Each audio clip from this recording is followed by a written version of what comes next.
What I tell you? What I tell you? Got the little man with me. TrimbleTobacco. It's a beautiful day in the neighborhood. Well, well, well, what do we have here? What's up, man? Well, hello, mister. Different year, same stuff. Well, it's been a few years, hasn't it? I think the first seeding video was from 2010. That was 5 Well, what do years you ago. reckon? What are you doing with that gray and that beard? That's my wife. How you doing, buddy? Good, how are you? How's the arm that you tore up? It's pretty good. Looks like it's all in one piece. Yeah. See? Uh-oh. Somebody didn't want to get it. Anybody camera shy over here? Who's this little man? I think he's tuckered out for the day. Camping out over We had a there. guy here just a little bit ago, and he came and took soil samples for us. Alrighty. And look what he put together. Nice. So he used like Google Earth or something to get these images of our fields. And he pulled core samples. Like here's the cable hoist barn, and each one of those fields over there where I have tobacco. And then he pulled core samples out of each one of those fields. For example, this field I'm gonna raise corn. So it says I need a whole lot of phosphate, but my other nutrients are pretty good. So when I go to buy my fertilizer, I can save some money on fields that are good. A good deal. This field will be a tobacco field. You can see all the numbers are pretty good except for P. Tobacco pulls a lot of P out of a field. Another tobacco field. And then this is the field where the alfalfa was. It's been in for 10 years, I believe.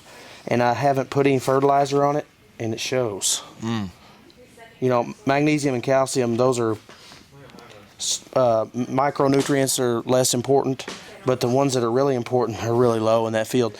So in order to put a corn crop there, I'm going to have to buy a lot of fertilizer. You can see in this photo the black plastic on the scaffold, and you can see where we've already harvested this field.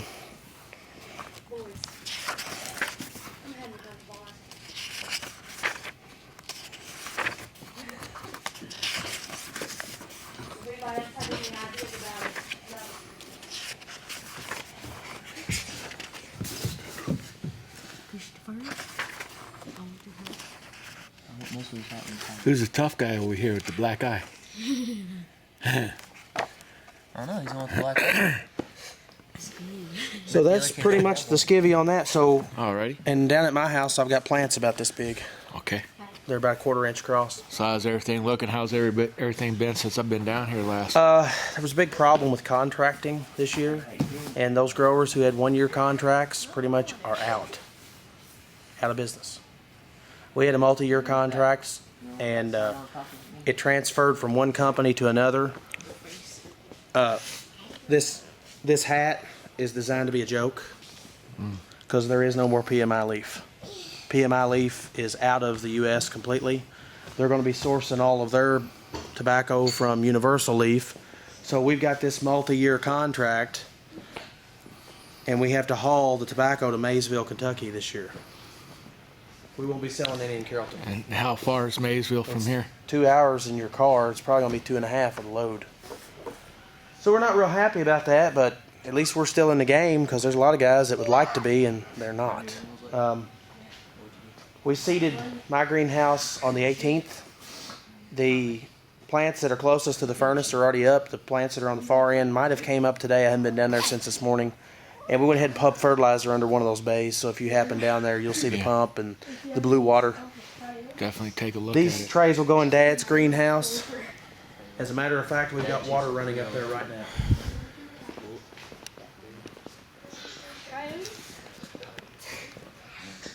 He's shooting about 5 or 300 yards. There's a hole in that. That's it.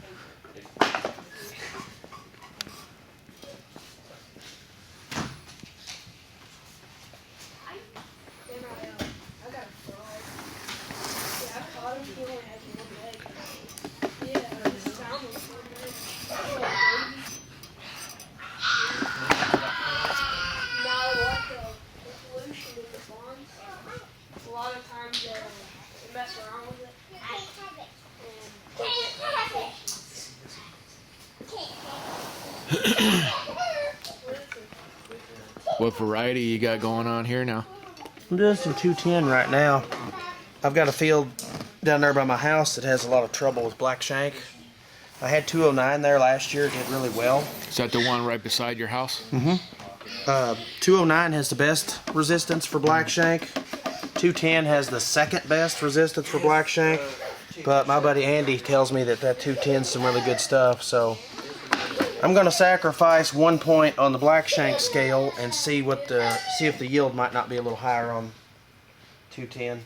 We got NC7 in that stack up there across in the park last year. We had some fusarium wilt, and it's got a lot of resistance. It's got the best resistance available to that problem.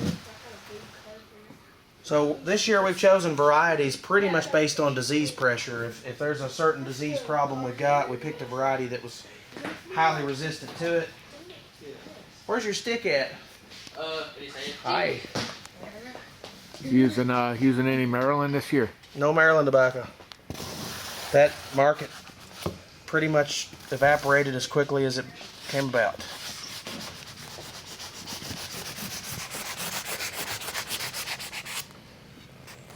So we don't have any Maryland tobacco. We've got no 14L8 this time either.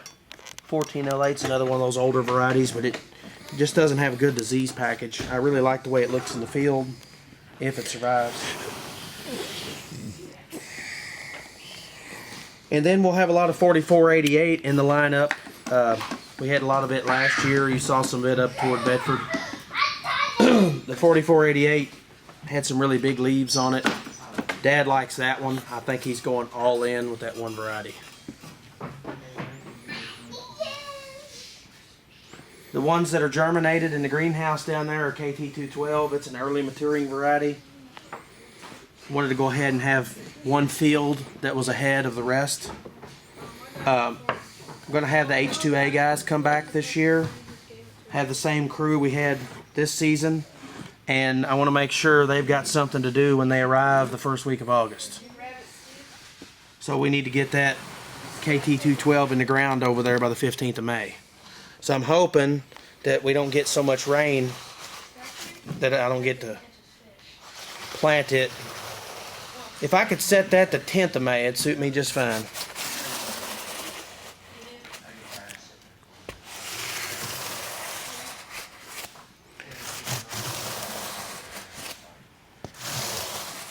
How many acres you going to be doing this year? 36.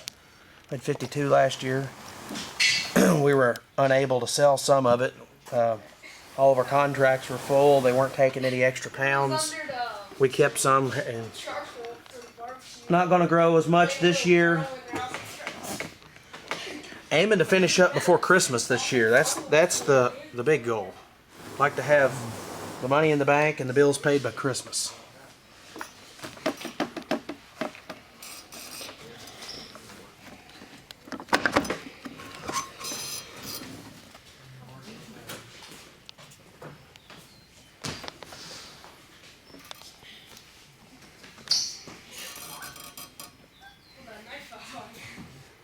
Looks pretty good.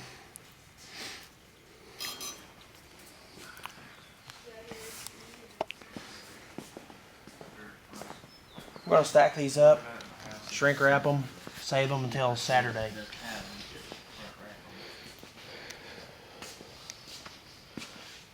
See that pine tree? If that pine tree's blowing, it's not a good day to take them out of here and put them on the water. The wind will mess them up.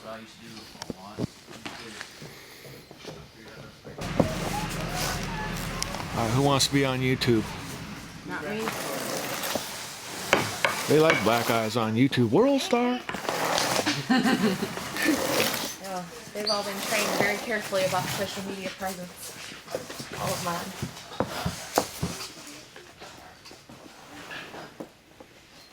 Variety has been.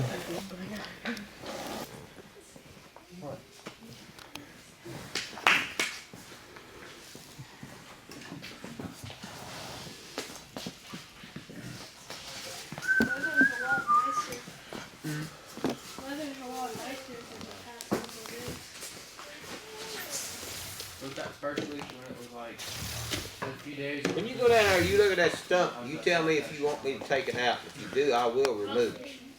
If you don't, we'll leave it. It's $280. This out here is the one. $280. And what's your return on that I don't know. for that investment?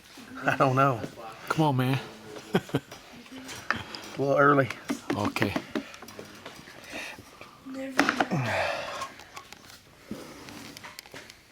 I used to live in California.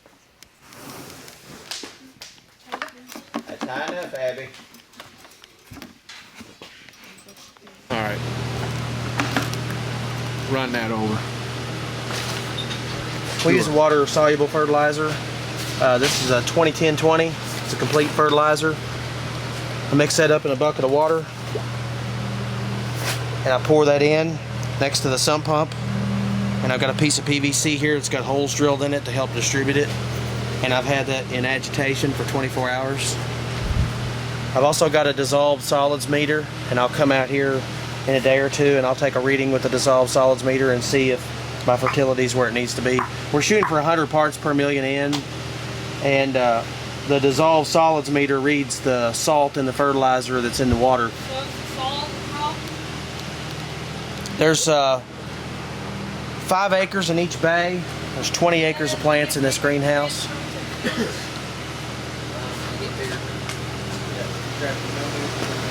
20 acres. So it's time for them to set. Have you seen the setting process yet?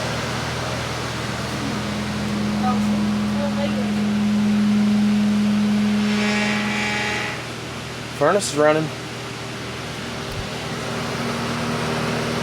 Yo, boy! Try to keep it 70 degrees in here. 70.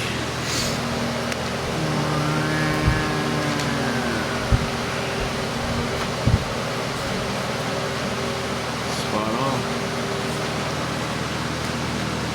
Hey, can you unplug that cord down there for me?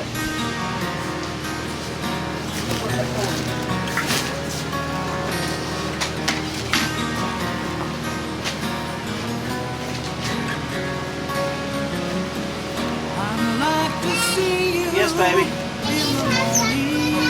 Sure.